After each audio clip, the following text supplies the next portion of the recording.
Liberals refusing to give up. This time, it's Harvard law professor Lawrence Lessig calling on the electors to pick Hillary Clinton over Donald Trump when they meet on December 19th. He writes, and I quote, "The winner, by far, of the popular vote is the most qualified candidate for president in more than a generation." Well, of course, except that she didn't win. Right, Larry? President-elect Donald Trump easily won the Electoral College, while Hillary Clinton is leading the popular vote by nearly 2 million. So what's that all mean? Hadley Heath Manning says, get over it. Time to move on. But Josh Cohen disagrees. So I am going to start with you, Josh. What is it that you actually want to see done here? Well, thanks for having me, Trish. First of all, let's not mischaracterize what Democrats or liberals are looking for here. Lawrence Lessig, as far as I can tell, is a little bit on his own. This is not part of a widespread movement by the Democratic Party to have the Electoral College reverse its direction. So that's first. Second of all, the Constitution... This is not part of a widespread effort to what? Not have the...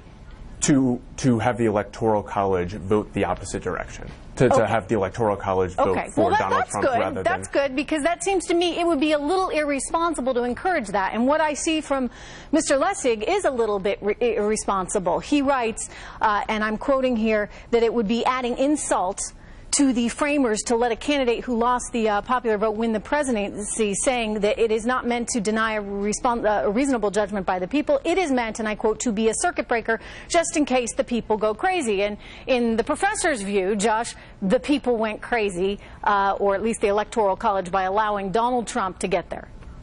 Yeah, and to be clear, under no circumstances am I going to defend Donald Trump, his candidacy, or any policies that he has ascribed for his presidency. That isn't who I am. However, I think it is very important to note that the Constitution does give legal authority to the Electoral College to make a decision and to decide who they want to elect. So if they decide to reverse and they decide to elect Hillary Clinton, they are within their constitutional responsibilities. So we have to back up, because you just told me that's not what you're encouraging anyone to do, but you're saying, yeah, you know, maybe they could do it.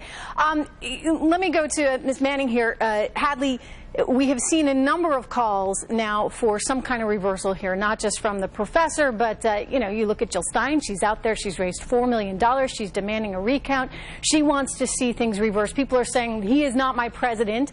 But, you know, one of the things, Hadley, that makes us so special as a country and makes us, frankly, so secure as a country is our ability to transition power.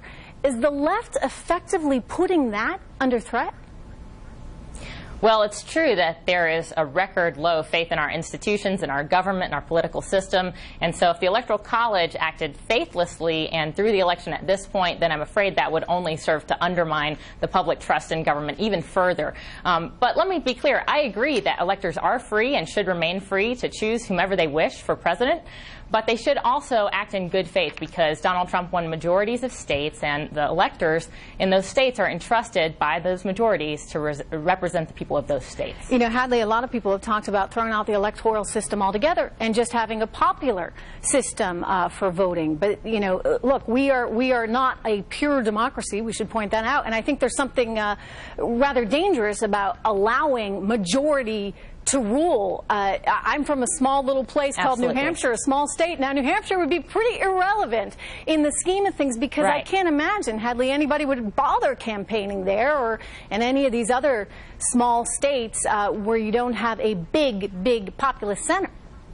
Exactly. And to paraphrase Alexander Hamilton, you know, he said tyranny can be found in the extremes of democracy, just like it can be found in despotism. That's why we have a moderate, constitutional, Republican government in the United States, if we can keep it. You know, that's what Ben Franklin said. So we should strive to keep that process in place. It's a good process for selecting a president. It's a state-by-state process, a federalist process that reflects our federalist system of government. So to change it, there is a process. Article 5 outlines how amendments can be made to the Constitution, but I don't think that's going to happen. I don't think so either. Wishful thinking, perhaps, on the part of some. Josh, I'm sorry, I got to leave it there. I'm out of time. So good to see you both. Thank you very much for joining.